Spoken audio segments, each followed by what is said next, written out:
สุดท้ายพวกมาบองปอนต่างគ្នាបានតែพวกมาบองปอนសុខសប្បាយជាទីបាទ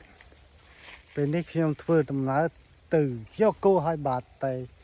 ឆ្លៀតឱកាសនេះណែនាំพวกมาบองปอนមកទស្សនានៅដើមឫស្សី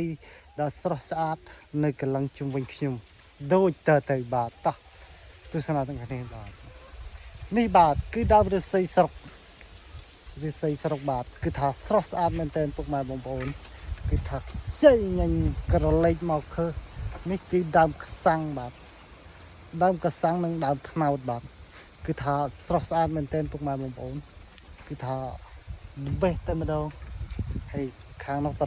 រាគឺដើមរំជែកបាទរំជែកក្រឡេកមកមើលខាងនេះបាទគឺបៀស្រះបាទគឺស្រះហើយក្រឡេកមកនេះទៀតបាទគឺដើម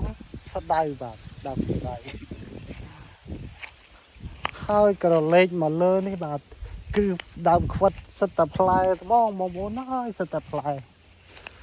ច្រើនមែនទែនខ្វិតនៅលើនោះសិតតែផ្លែបងប្អូនផ្លែនឹងដើមឫស្សីស្រុកបាទនេះគេហៅថាភូមិចាស់បាទលេខទៅខាងនោះក៏